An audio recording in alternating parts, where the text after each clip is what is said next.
that well. Okay, so welcome back, children, and I hope that everyone in your family is very well and fine. And today is the first day of the biology class. So I'm going to start with the first that chapter, cell cycle and cell division. Before that, I will discuss about the syllabus. Yeah, just now one of the student has asked about what is the syllabus. So this year, what happened the last year, the some of the chapters were reduced from the syllabus. So what we are doing, we are following the reduced syllabus also. You may write the point there that we are following the reduced syllabus, and you can go to the website of council CISCE.org. excuse me, CISCE.org. ये website पर आप जा करके publication में 10th class का biologic जो syllabus है, reduce syllabus है, उसको आप डाउनलोड कर सकते हैं and have a print of it without means any confusion. You will understand that which of the chapter you have to study. As in 9th I did for you, but this time I can understand you are all grown up, fine, so you can do it in a easy way, getting the syllabus from the website. And then after I said something to you, I think that whatever problem you'll have, you'll write in the chat box. Afterwards I will discuss everything. Okay, so this is the syllabus, fine. So syllabus के लिए कोई भी doubt नहीं होना चाहिए. If still you will have the doubt, then kindly write in chat box. I will resolve your all the issues, fine. Now this is about the syllabus. The pattern will be same. You know that we have studied that the theory is of 80 marks and the practical is of 20 marks. And regarding project that I will discuss with you in the next week. Before that, you all purchase your books, because books are must for you to write about your project. Okay, so purchase your books, and next week I am going to give you the that topic of the project, and I will guide you in the live class itself here how to write the project and everything. Okay, and this 40 marks are further divided into 40 that you know, 40 for theory and sorry, the first that section, and the 40 for the second section. तो ये सारा आपका already you know, right from 8th you are practicing, fine. तो इसमें कोई doubt नहीं होना चाहिए, ठीक है. ये पेपर पैटर्न भी वही रहेगा. Yes, the level of the that is standard of the question definitely will rise as your standard is rising, right, from 9 to 10th. As you go there in the higher classes, the standard of the question also rises there. तो यहाँ doubt नहीं होना चाहिए. इसलिए in order to that understand the that question paper pattern, you have to solve the that question answers on regular basis. Okay, last time also I found very few of you have solved the back exercises and all that, so don't practice that. This time you have to solve the exercises and these things on a regular basis. Now we'll come to the chapter 1, that is cell cycle and cell division. What we are going to study in cell cycle and cell division, I will tell you, because this is the syllabus I have taken from the council's website itself. So name of the chapter is cell cycle and cell division. These are the two main topics. Cell cycle has the interphase and the mitotic phase. In interphase you have to study G1 phase, S phase and G2 phase. And mitotic phase further is in the under the mitosis heading. Its stages, a basic understanding of meiosis is also in your syllabus, which is known as the reduction division, and a brief idea of homologous chromosome also, and crossing over also, leading to the variation. Significance and major differences between mitotic and meiotic division. So this is your syllabus. Okay, this you have to study. Something extra, if it is given in your book, you may study it, there is no harm, but for exam purpose, kindly pay attention on the topics given in the syllabus. Now we'll come to the that cell division and its importance. What is the cell division? Actually, you know that that organism grows, na, living body, you know, you have seen yourself also, your siblings also, when they are being the child or in the childhood stage, or a few months baby, it grows and develops into the 7 year 8 years, that individual then grows and into the adult, and then all the stages of this development of human you have studied in the 8th class also. So like that, what happens, there is growth in the body. Okay, so this growth is the fundamental characteristics of all living beings, like in plant also, like the seed excuse me, seed grows into seedling, seedling further develops into the plant, and it becomes a tree. So this is all about the growth and the development. So growth is the fundamental characteristics of all living beings. As a cell grows, the normal ratio between the volume of cytoplasm and size of its nucleus are disturbed, and further the cell again divide and restore the normal equilibrium also, मतलब cell divide होंगी और divide जब होती हैं तब उनका cytoplasm और nucleus का जो रेशो वॉल्यूम होता है वो डिस्टर्ब होता है, but again it recovers and फिर फर्दर ये डिवाइड होना शुरू होती हैं. ठीक है, और हमने सेल थियोरी भी स्टडी की है 9th क्लास में, that all cells arise from pre existing cells. जो सेल्स होती हैं वो अपनी प्री एग्जिस्टिंग पहले वाली सेल से ही प्रोड्यूस होती हैं. कैसे प्रोड्यूस होती हैं? When a cell divides that and form the new cells. तो जो पेरेंट सेल होती है वो डिवाइड होती है. Now you can see here the animations which I have shown here in the slide. So how the single cell divides and form the two new cells. Here you see कि ये single cell है. Single cell के अंदर इसका nuclear material divide हो रहा है, दोनों तरफ न्यूक्लियर मटेरियल डिवाइड हो रहा है, और मटेरियल डिवाइड होने के बाद it forms the two cells. At last you will see the two cells are there. Where the two cells are there, this is one and this is the second one. Now this two cells again they divide and then they form many cells. Here also you can see the changes taking place in the embryo. यहाँ पर एक जो single cell होता है zygote, कैसे जो है कई सारी सेल्स में डिवाइड होता है. Okay, the same here also you can see this is the animation showing of the embryo itself. The single cell embryo is changing into, you can see, I'll show you. Okay, how the single cell embryo is changing into many cells with the help of division only. और जब ये कई सारी sales आपस में फिर बनती हैं, देन डिफ्रेंशिएट होती हैं, तो बॉडी पार्ट्स का फॉर्मेशन होता है, whether it is a animal cell और अ प्लांट सेल. ठीक है, तो ये है माइटोसिस की importance. Okay, now further we will come to the next part of it, कि जो सेल डिवीजन होता है सेल का, it follows a complete cycle. इस साइकिल को कहा जाता है सेल साइकिल. तो सेल साइकिल के अंदर हम डिफरेंट स्टेजेस उसके स्टडी करेंगे कि किस तरीके से जब सिंगल सेल डिवाइड होती है और टू सेल्स बनाती है. Like here you have seen कि ये सिंगल सेल है. यहाँ फिर से एक एनिमेशन को देखो, सिंगल सेल डिवाइड हो रही है, then it is forming the two cells. Okay, तो ये जो पूरा कंप्लीट साइकिल होता है इसको कहते हैं सेल साइकिल. मतलब क्या हुआ cell cycle? The period from the end of the one division. Okay, अब जैसे ही एक डिवीजन एंड हुआ, now again this cell undergoes the next division.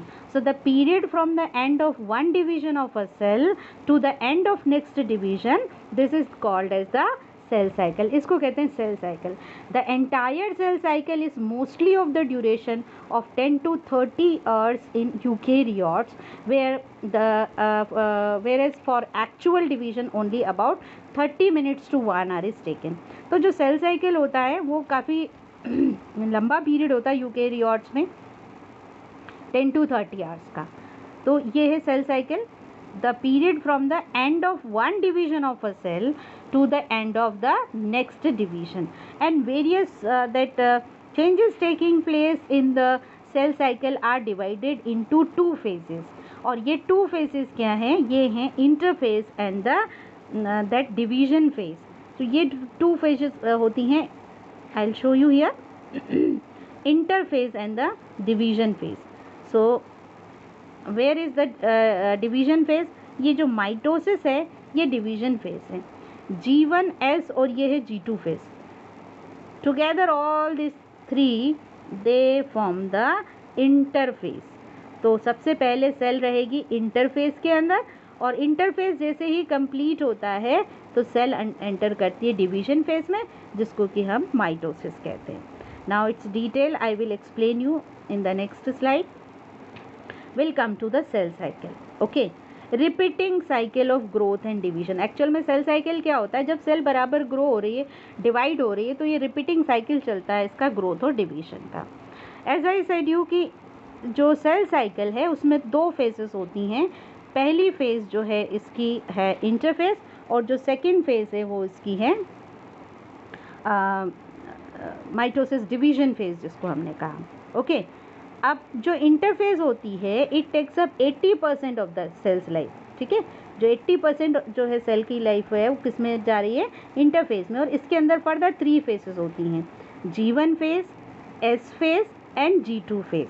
Okay, this is G1 phase, this is S phase and this is G2 phase. Now we will study the changes taking place in all these 3 phases of interphase. And interphase this is completed in a sequence, क्योंकि ये at random नहीं होता है कि पहले S phase हो गया फिर. these all 3 phases are taking place in a sequence. तो फर्स्ट फेज जो होगी वो होगी G1 फेज. G1 फेज जो है वो क्या है, यहाँ पर कि सेल रैपिडली ग्रो होती है, तेज़ी से ये ग्रो होती है और अपने रूटीन फंक्शन भी जो है वो परफॉर्म करती है. इसको लॉन्गेस्ट फेज कहा जाता है सेल साइकिल का. अब इसके अंदर क्या क्या चेंजेस होंगे, ग्रो क्या होगा, RNA and protein will be synthesised. तो RNA and proteins are synthesised, chromosomes are fully uncoiled and thin and form a reticulum. मतलब क्रोमोसोम जो है वो क्रोमेटिन नेटवर्क बनाते हैं, और 30 to 40% जो होता है एंटायर सेल साइकिल का वो होता है G1 phase. Now G1 phase के अंदर जब सेल ग्रो हो रही है, प्रोटीन सिंथेसाइज हो रहे हैं, आरएनए सिंथेसाइज हो रहा है, then after this it enters into the S phase. S phase, S stands for synthesis. okay, तो ये सिंथेसिस फेज है जहाँ पर कि रेप्लिकेशन होता है डीएनए का. डीएनए क्या है, nuclear material. So nuclear material is needed. Why is nuclear material needed, क्योंकि यही न्यूक्लियर मटेरियल है जो यहाँ पर सिंथेसिस होता है, इसकी जो है अमाउंट इंक्रीज होती है, और फिर ये इक्वल अमाउंट जो है जो न्यू सेल्स फॉर्म होती हैं उसमें जो है ट्रांसफ़र होती है. तो यहाँ पर डीएनए और हिस्टोन सिंथेसाइज होते हैं, that is replication of DNA.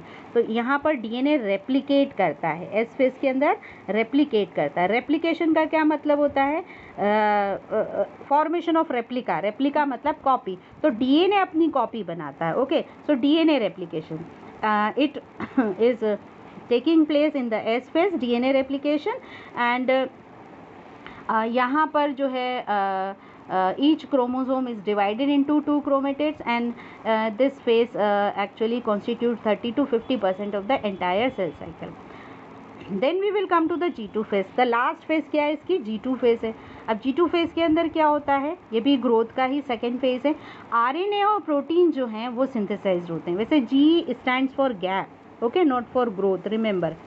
G for gap, okay, S for synthesis. तो G2 फेज जो है वो आरएनए और प्रोटीन सिंथेसिस करने वाली फेज है. और सेल ऑर्गेनल्स जो है इसके अंदर डुप्लीकेट होते हैं, क्योंकि डेफिनेटली जब नई सेल्स बन रही हैं तो क्या होगा, सेल ऑर्गेनल्स भी चाहिएंगे. जब सिंगल पेरेंट सेल है तो एक ही सेट है सेल ऑर्गेनल का, तो ये वो फेज है जिसमें सेल ऑर्गेनल्स का भी सिंथेसिस होता है. तो डबल सेल ऑर्गेनल्स होंगे, out of them one one of the group of the that organelles will go into the each daughter cells, one in each means ना. protein participate in spindle formation. spindle formation भी होगा, right like you have studied in the previous classes कि centrosome का जो role होता है वो cell division में इनिशिएशन होता है, जो स्पिंडल फाइबर्स बनते हैं.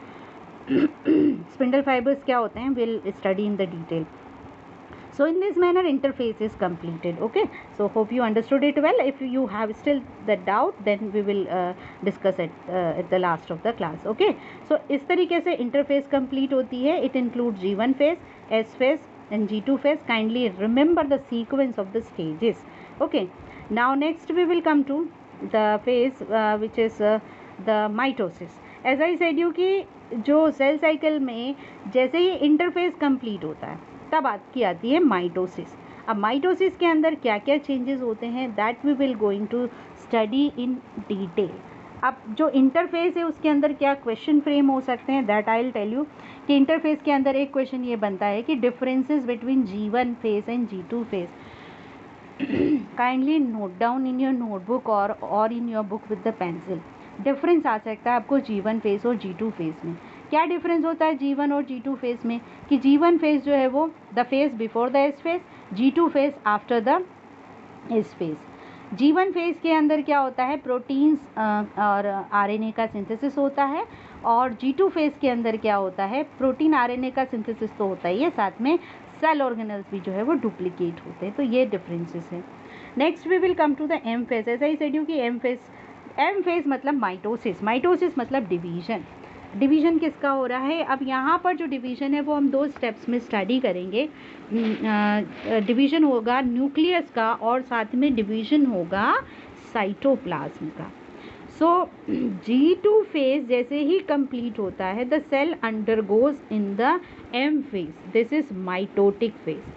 अब माइटोटिक फेज जो है it has 2 steps, division of the nucleus and division of the cytoplasm. You can see here in this animation it is shown that how the division of nucleus taking place and then after the division of the cytoplasm cell is undergoing mitosis.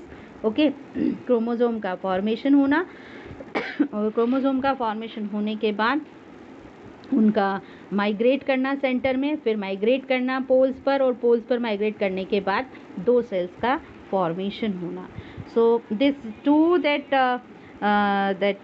steps of the mitosis I will explain you in the next that slide. Before that I will tell you कि जो division होता है वो केवल mitosis नहीं होता है.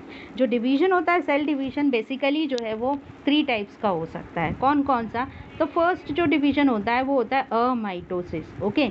अमाइटोसिस का क्या मतलब होता है. अमाइटोसिस का मतलब होता है कि सेल डिवाइड तो होती है लेकिन इस पर स्पिंडल फॉर्मेशन नहीं बनता है और न्यूक्लियर मेम्ब्रेन जो है वो डिसॉल्व नहीं होती है. जो जेनेटिक मटेरियल प्रेजेंट होता है ना सेल के अंदर, जेनेटिक मटेरियल मतलब डीएनए, जो डीएनए है वो इक्वली डिवाइड नहीं होता है. जब सेल डिवाइड हो गई और 2 नई सेल्स बनी तो इनके अंदर जो है equal amount of DNA transfer नहीं होता है. तो वो जो स्टेज होती है वो होती है अमाइटोसिस. सेकेंड जो डिवीजन होता है वो होता है माइटोसिस. अब माइटोसिस के अंदर क्या होता है जो न्यूक्लियर मटेरियल है वो इक्वली डिवाइड होता है दोनों डॉटर सेल्स में. जैसे यहाँ पर दोनों डॉटर सेल्स बन रही हैं, दोनों डॉटर सेल्स के अंदर जो है वो इक्वली डिवाइड होता है. तो ये है माइटोसिस. इसलिए इसको इक्वेशनल डिवीजन भी कहते हैं. ये यूजुअली सोमेटिक सेल्स के अंदर होता है. अब जो थर्ड डिवीजन होता है, थर्ड डिवीजन को हम कहते हैं मेयोसिस. मेयोसिस का क्या मतलब है. मेयोसिस के अंदर भी सेल डिवाइड हो रही है लेकिन यहाँ पर जो है इंस्टेड ऑफ 2 सेल्स 4 सेल्स बनती हैं, 4 डॉटर सेल्स. माइटोसिस के अंदर कितनी बनती हैं केवल 2. मेयोसिस के अंदर कितनी सेल्स बनती हैं 4. ये जो 4 सेल्स होती हैं इनके अंदर न्यूक्लियर मटेरियल रिड्यूस हो जाता है. ओके. क्रोमोसोम नंबर रिड्यूस हो जाता है इसलिए मेयोसिस को जो है हम रिडक्शन डिवीजन भी कहते हैं.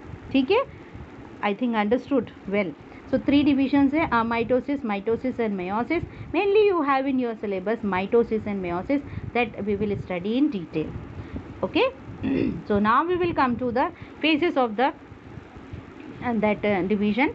Here M phase के अंदर जो cell division हो रहा है karyokinesis and the cytokinesis. So cell division जिसमें हमने जो है मेटाफेज जिसमें पढ़ना है हमको, एनाफेज, टेलोफेज, सारी स्टेजेस हम स्टडी करेंगे. ठीक है. सो क्या स्टेजेस होती हैं, कहाँ पर ये होता है, ये one more that video is for you कि किस तरीके से सेल डिवाइड हो रही है, उसका न्यूक्लियर मटेरियल डिवाइड हो रहा है और न्यूक्लियर मटेरियल डिवाइड होने के बाद जो है 2 सेल्स का फॉर्मेशन हो रहा है. Okay. And this is the different stages of the mitosis. अब हम यहाँ आ जाते हैं कि माइटोसिस जो है वो how does it occur and what are the various that stages involved in the phases involved in the mitosis. Okay.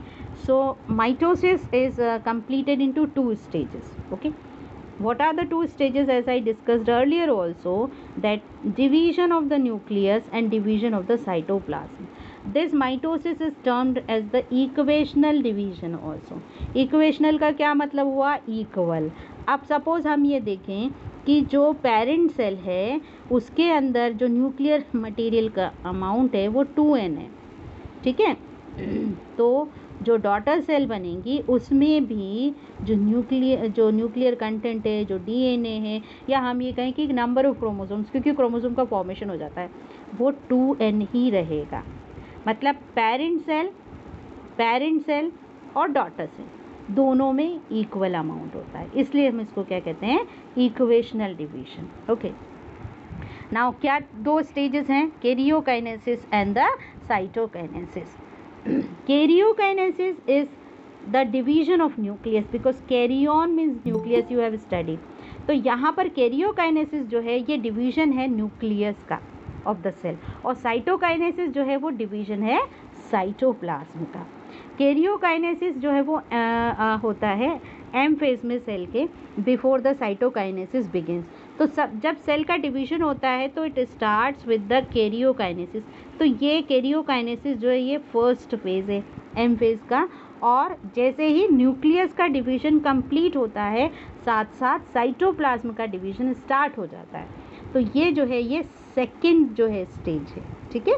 First stage होती है division of nucleus, that is karyokinesis, and the second stage is the cytokinesis, that is the division of cytoplasm. It occurs at the end of M phase. It occurs at the before the cytokinesis begin. Okay. और जैसे ही nuclear division over होता है cytokinesis start हो जाता है। Karyokinesis जब होगा तो सिंगल न्यूक्लियस से आपको 2 न्यूक्लियाई शो होंगे, और जैसे ही साइटोकाइनेसिस कंप्लीट होगा तो जो सिंगल सेल है ये यहाँ पर 2 डॉटर सेल्स फॉर्म कर लेंगी। Understood? So this is about the mitosis and its 2 phases.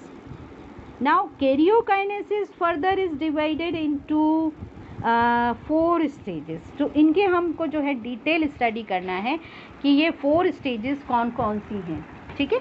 तो ये 4 stages I will show you कि karyokinesis is divided into 4 stages, right from the prophase, then the metaphase, then anaphase, then telophase. ये 4 phases जो होती है mitosis की, इनके अंदर क्या क्या चेंजेस होते हैं, these are in your syllabus there.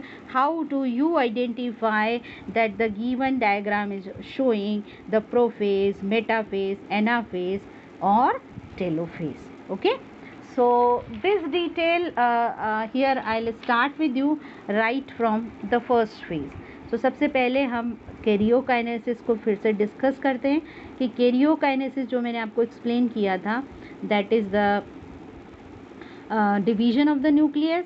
ये डिवाइड होता है फर्दर 4 जो है फेसेस में।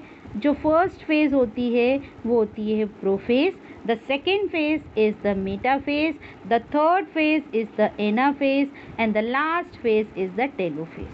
अंडरस्टूड? अब प्रोफेज क्या है? Prophase is the first phase and it is the longest phase. Okay, it is the longest phase of the mitosis.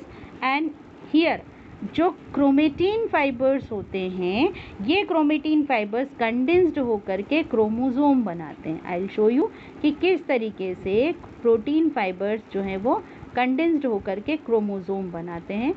You know कि जो न्यूक्लियर मटेरियल होता है न्यूक्लियस के अंदर, you have drawn the diagram कि ये क्रोमेटिन मटेरियल, क्रोमेटिन फाइबर, ये this are the chromatin fiber, ये क्रोमेटिन फाइबर की फॉर्म में होता है। ये क्रोमेटिन फाइबर कंडेंस्ड होकर के क्रोमोसोम बनाते हैं। This is the identification point of the prophase. Okay, being longest it's okay, but how will you identify that the condensation of the chromatin fibers into the chromosomes. Now next is the nucleolus disappear. You know that nucleus के अंदर क्या होता है? Nucleolus होता है। This nucleolus disappear and the centrioles divide. यहाँ पर centriole divide होकर के they move opposite pole, so they move towards the opposite pole. It is very clearly shown here in this that animation. Here you just see that how the centriole is dividing and moving to the opposite pole. So it goes to the opposite pole and the separating centrioles remain connected to each other by the spindle fibres. तो spindle fibres जो हैं ये structures हैं जो कि arise होते हैं centriole से, and with the help of these spindle fibers centrioles are connected with each other. I'll show you in this diagram in detail कि किस तरीके से सेंट्रियोल जो है वो अटैच्ड होते हैं. ये है mitotic spindle. These are formed by there with the microtubules. Okay, और ये है स्पिंडल फाइबर्स. ये सेंट्रियोल्स हैं दोनों जो अपोजिट पोल पर मूव करते हैं, एंड ये हैं स्पिंडल फाइबर्स. ओके, ये जो स्पिंडल फाइबर्स हैं ये अटैच करते हैं दोनों सेंट्रियोल को एक दूसरे से. न्यूक्लियर मेम्ब्रेन फाइनली ब्रेक हो जाती है, breaks down, and chromosome becomes free in cytoplasm. ये क्रोमोसोम जो हैं फ्रीली साइटोप्लाज्म में ट्रेवल करते हैं. So hope you understood children कि प्रोफेज लॉन्गेस्ट फेज है. यहाँ पर क्रोमेटिन फाइबर जो हैं वो कंडेंस होकर के क्रोमोसोम फॉर्म करते हैं. सेंट्रियोल जो है वो डिवाइड होकर के पोल्स पर ट्रेवल करता है, और यहाँ पर फॉर्मेशन होता है स्पिंडल फाइबर का सेंट्रियोल्स की हेल्प से, और दोनों जो सेंट्रियोल्स हैं वो एक दूसरे से कनेक्टेड होते हैं with the help of spindle fibers. Nuclear membrane finally disappears, other cell organelles also disappear, nucleolus also disappears. So these are the changes taking place during the prophase. Okay, fine. And rather structure will remain same. जैसे cytoplasm है, it will remain same, no change. Plasma membrane, that is the outer boundary of the cell, it will be there. Now most important thing I'll tell you here children, that the diagram of the prophase, this is most important part. Okay, तो diagram के अंदर कैसे आपको diagram बनाना है prophase का, और not only of the prophase, metaphase, anaphase, telophase, this is important. So this I'll explain you कि किस तरीके से इसका डायग्राम हमें शो करना है. Okay, this is important part because the question may come there like draw a label diagram of the prophase, or draw label diagram of the metaphase and other stages. अब question arises here whether you are asked the plant cell or animal cell. Suppose plant cell is asked, तो you know कि plant cell के अंदर आपको cell wall नहीं बनाना है. ठीक है, that difference you have studied. And if animal cell के अंदर आपको सेल वॉल नहीं बनाना है, और प्लांट सेल के अंदर आपको जो है ड्रॉ करना है सेल वॉल. तो ये जो है ये प्लांट सेल है जिसके अंदर आपको सेल वॉल ड्रॉ करना है. ये सेल मेम्ब्रेन है और ये जो है ये सेल वॉल है. Remaining structure will similar except centrioles. यहाँ पर जो है एनिमल सेल के अंदर केवल सेल मेम्ब्रेन रहेगी, और यहाँ पर ना सेंट्रियोल्स हम शो करेंगे, बट यू नो कि सेंट्रियोल्स जो होते हैं वो प्लांट सेल में एब्सेंट होते हैं. तो यहाँ पर हम सेंट्रियोल शो नहीं करेंगे, but yes we will show the spindle fiber. Okay, यहाँ पोल से इसमें भी स्पिंडल फाइबर्स अराइज होंगे जो कि माइक्रोट्यूब्यूल्स से फॉर्म होते हैं सेल के अंदर, वो हम शो करेंगे. बट यहाँ पर हम सेंट्रियोल नहीं शो करेंगे प्लांट सेल के अंदर, बिकॉज प्लांट सेल के अंदर सेंट्रियोल एब्सेंट होते हैं. This is animal cell. ये डिफरेंस है. Okay, so give it a proper shape. Okay, animal cell, plant cell, and remaining things you will show as per the diagram कि centriole का movement हो रहा है और फॉर्मेशन हो रहा है क्रोमोसोम्स का. तो इस तरीके से सिस्टर क्रोमेटिड्स के साथ आपको क्रोमोसोम शो करना है. ये क्रोमेटिड्स हैं.